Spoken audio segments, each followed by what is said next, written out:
Hello, everyone, and welcome back. I know it's been a while, but I've been waiting for this day for so long. We have an update to our Frostygon build. I'm super excited to show it to you. Let's jump into it. Oh my gosh. Here we go. All right. We got a few changes to our gear setup. Well, not as much as you might think, but some important things. First thing, we've got our Frostbite is back, and our Winter's Respite is back again.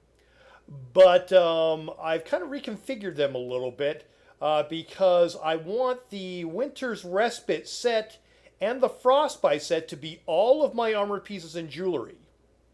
So no more Ice Heart in the helm or in the shoulders, which is what we had before. And we had Winter's Respite staffs, and they were identical staffs. This has changed because now we're going to be utilizing this, the Master's Perfected Ice Staff. This comes out of Veteran Dragonstar Arena, and it's actually it gives you a little bit of spell damage, reduces the cost of Destructive Touch by 10%, and increases your spell damage by 600 for 4 seconds after activating it. All right, this is going to synergize really well with a new skill that we've got. This new skill that has just been buffed with update 31 is Frost Reach. All right, so it's actually that is out of our Destruction Staff where you have Destructive Reach. There's the other morph of it, Destructive Clench, but we want the Reach one in here. So, devastated enemy with an enhanced charge from your staff, dealing 8,958 frost damage and additional 9,350 of frost damage over 10 seconds. All right. Now, those values are going to change because I don't think I have any food on right now because I wanted to show you without the food and without the spell pot buff. So don't worry about that. Those are actually much higher in there. But that skill now allows us to have a spammable, which we really didn't have before for Frost DPS.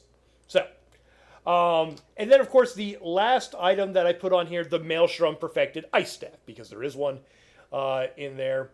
And so again, your light and heavy attacks deal additional damage to enemies within your wall of elements. So that's the big change. We got rid of the Winter's Respite ice staffs, and now we're using these two. Now, remember, I always want this build, Frostygon, to be a dad build. All right? The whole thing about a dad build is that the things are easy to acquire. All right? And still do good damage in a lot of different situations. Well, you might be thinking, hey, Manny, perfected stuff's hard to get. And yeah, it is. But you know what's great about this is that you don't need the perfected versions of this for it to be viable. All right? If you do a normal Dragonstar Arena run, you will get the regular Masters Ice Staff, and all you lose, if you look at on there, all you lose is that extra second item in there where it says adds 103 spell damage. So you're not losing that much. All right? Same thing here with the perfected Ice Staff for Maelstrom. It's actually just some spell penetration.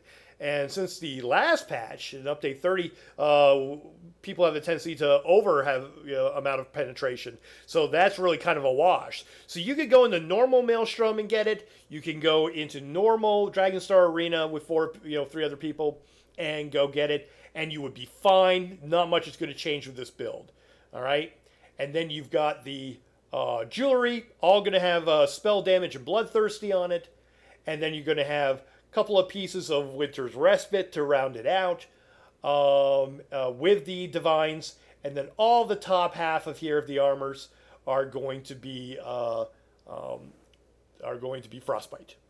Yeah. So pretty easy to acquire. Because if you don't know, Frostbite is Overland set as well as Winter's Respite. Winter's Respite comes out of the Western Skyrim, and Frostbite comes out of our Black one. So real easy to acquire. So wonderful. let's see. So that's the gear. So that's a little bit of gear change in there. I do also have a little variation of this within here. You can kind of see it in my inventory. You can swap out the really nice Harpooner's Wading Kilt if you want to give yourself even more DPS if you don't want to worry about the healing. So this is actually why I have the arrangement that I have of the armor, because if I swap it out and get rid of Winter's Respite, the breeches in there, the only thing I'm losing is that healing, all right, that AoE healing. And because I'm trying to make this more of a, by putting on the kilt, make it more of a cannon DPS, maybe a little bit more glass cannon because I don't have my own healing. I would use this in a group or in a trial where I've got a good healer, so I don't have to worry about that healing part. So I can throw this on and do even more damage along with this. So there is that option with that. And then, of course, if I just want to run faster, I use the Wild Hunt. So it's, that's really what's going on with having that kilt in there. So you actually can get a little bit more damage. So I would actually put the kilt on when you parse to get the parsing numbers in there as well. But it's going to do great in dungeons. Going to do great in trials as well. So, all right. Let's do this. Let's also put on some food. Let's get a little bit. I just used the Solitude 7 millet soup as my basic. It's easy to make, pretty cheap to get. All right, and then I also have my spell power on here. But let's look at some numbers before I do that.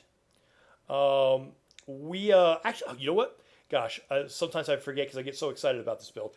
I gotta show you a couple of other things though that have changed with our skills, and it's actually not the skill bars per se because these are actually all the same. I'm using Structured Entropy. I'm using now Frost Reach, of course. I'm using Deep Fissure. I'm using Bird of Prey, using Inner Light, and I've got Flawless Dawnbreaker on there to build up my ultimate faster because of the passive. The back bar is going to have Winter's Revenge. It's going to have Unstable Wall. It's going to have the Blue Betty. I'm still a Warden, of course. I've got the Arctic Blast, the Inner Light. There's the Arctic Blast for the heal, the Inner Light, and then Ice Comet. Now you can also swap this in and out with the Elemental Rage if you're more comfortable with that, which I actually do, depending on the situation. I'll swap it in and out with that. So there you go. Now, all right. Now I've gone through my other ones about all the different passives. You take all the passives from all the different things that we're talking about.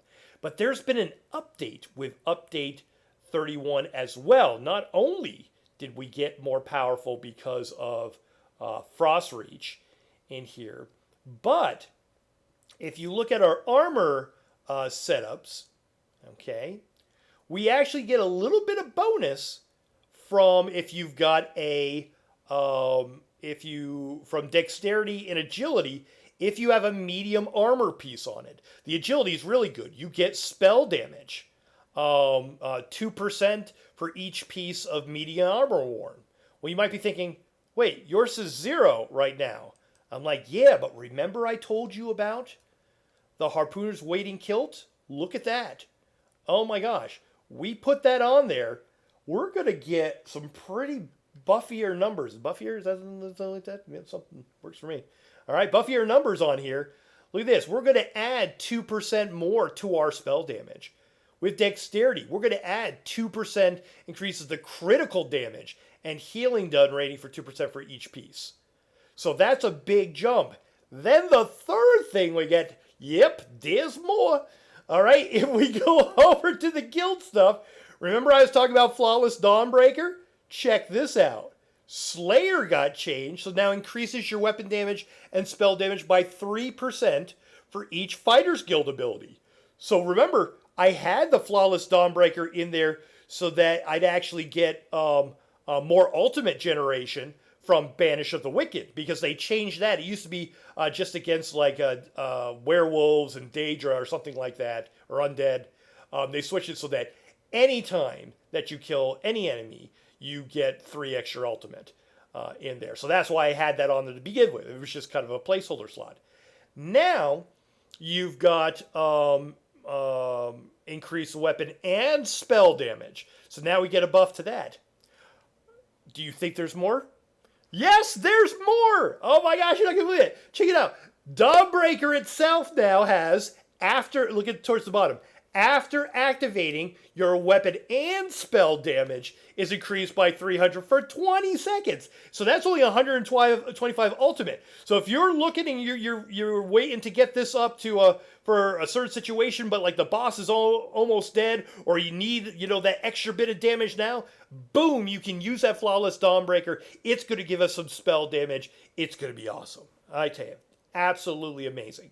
So we've got all these great updates to the build, which are so much fun. And so it's making us even more powerful. And like I said, even without using that medium piece, this still is in play.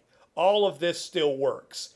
So just absolutely amazing what we're able to do now. So really, really cool. Yeah. Let me see. Okay. So some numbers, because people always love the numbers. With just my regular food on, and I did not use a pot yet. I'm looking at 35 for my maximum magicka, 24, almost 25 for health. Stamina is about 13.7. We got some good magicka recovery on it, 1178. Spell damage is 3314. Spell crit is 50%, not bad. Spell penetration 72. That's more than enough without any kind of buffs. I'm probably actually over penetrating on it. So that's going to be good. I did use the Boon of the Thief because I'm going to be using a spell pot, so it's going to balance it out. Yeah.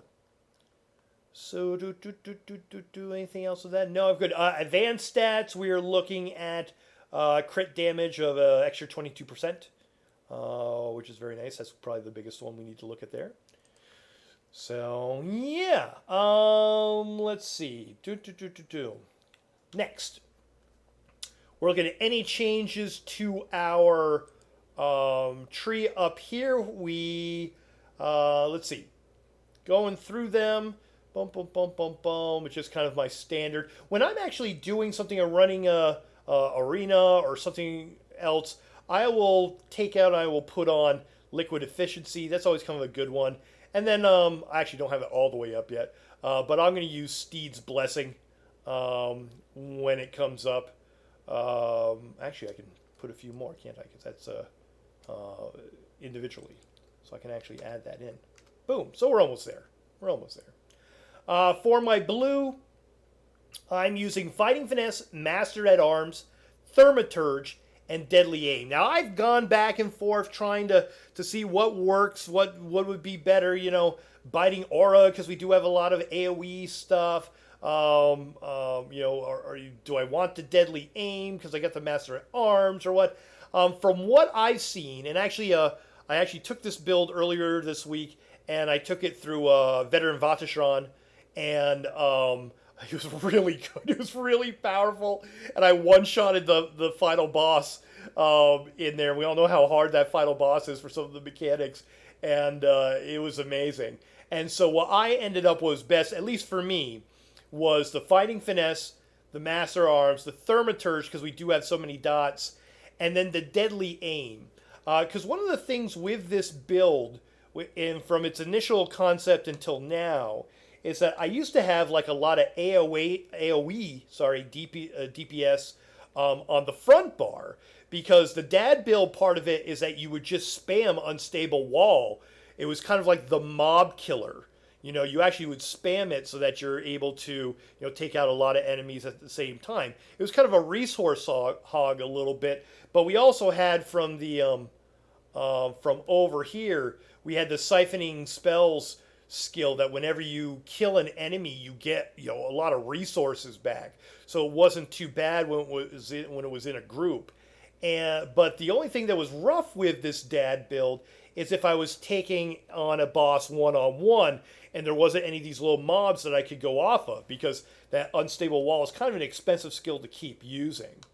So this is why the front bar has gotten a little bit different in there. So I love the structured entropy to give some dot damage and the heals.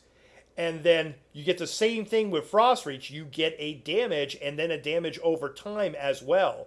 Which this is so great so that when I do have to redo all my AoEs to the back bar, these things are still ticking off damage within that. And so it works out really, really well. Yeah. So let's go back. And oh yeah, so the deadly aim I chose because it's a single target. So now we've got this wonderful balance between front bar and back bar.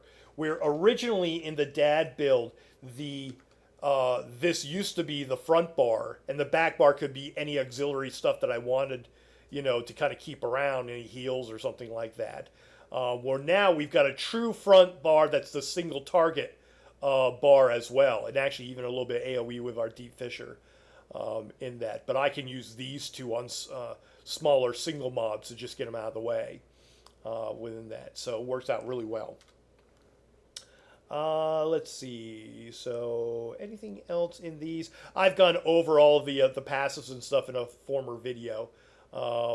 Then for this one, we're at our basics still. These have changed values a little bit in Update 31, but they're still really good. And the most important one for us is that siphoning spell so that we get some of that resource back because resources are good in there. Yeah. Let me see. Anything else I need to go over? All this stuff. Oh, let me show you what happens when I have the pot on. Okay. Let's see. So if we'll take a quick look at it. 3524. We're at 3314.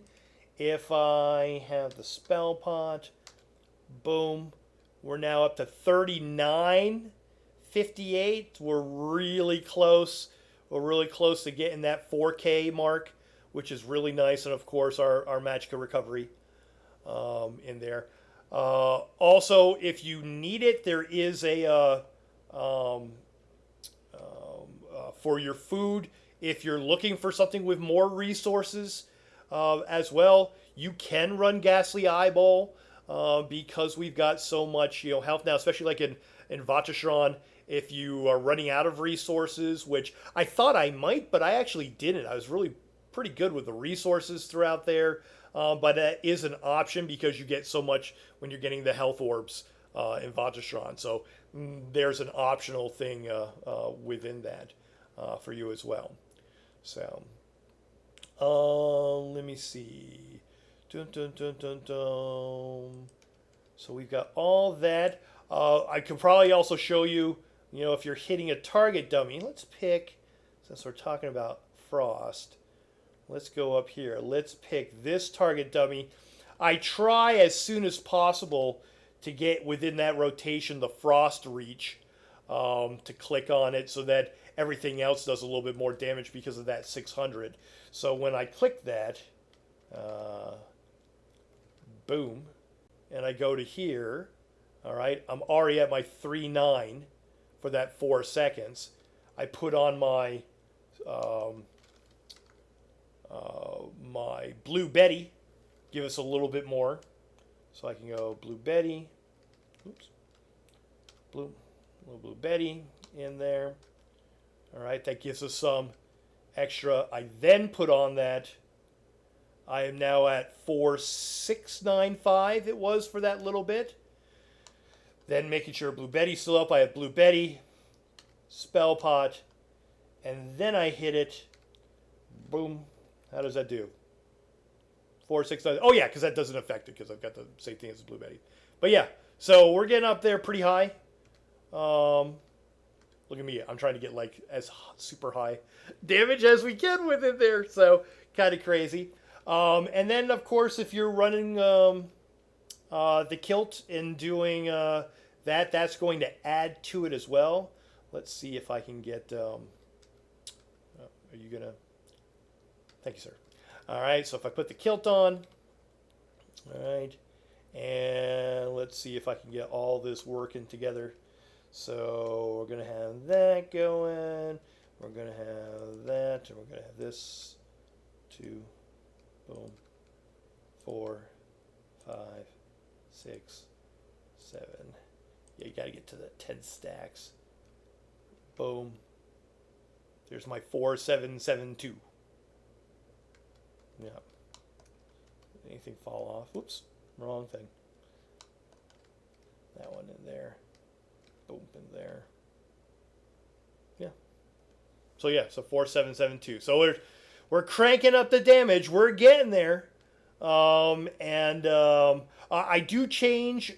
Actually, this is a great thing. I get so excited about this. The other thing that I'm able to do to add a little bit more, I've actually been doing this with a parse bar in here. And what I'll do is that I will switch out the bird of prey berserk, because when you're parsing on a dummy, or if you're with a group that's already giving you the minor berserk, you don't need to do it on there. Channel acceleration. I know. I hate channel acceleration because I have a hard time using it. And this, you can see, it's only at 1, but that's all I need for this. It actually works out pretty well with the deep fissure, because anytime that I do, you want 2 skills to go off, hit deep fissure, boom, I do that, boom, deep fissure's right back up. Yep. So it's real easy to go back and forth between these two, between channel acceleration and deep fissure. And deep fissure is your big, power hit that you want to keep up when you're parsing, or when you're, in a trial or in a dungeon and trying to do a lot of damage in there. So that's going to change. And then, because I also know that I've got a healer, I can also use the ball instead of the ball, the mystic orb instead of my healing, because I don't need that. So, yeah. And with that change, actually, you know what? I haven't done it on the, since it went live, but that'll probably be my next video, is to show the parse on it. Pre all of the little extra changes, I actually did get over 60k DPS. So that was really amazing for this build. So it's growing. It's growing. It's getting better and better all the time. So yeah. So if you have any questions about that, feel free to leave it in the comments. I thank you all for watching the videos, and hopefully I've got some more time now to make some more videos. I know it's been like about a month or more since I've done one, but I'm really excited about this build. It's got a lot of potential, and I just like seeing something different, something new, with the frost damage getting better and better, because we got a lot of stuff with lightning, and we've got a lot of stuff with our Inferno, of course. So it's kind of neat to something. Actually, I was going to say it's kind of cool that something like this is coming around. So, dad jokes. All right, everybody. I'll see you later. Have a good one. Bye.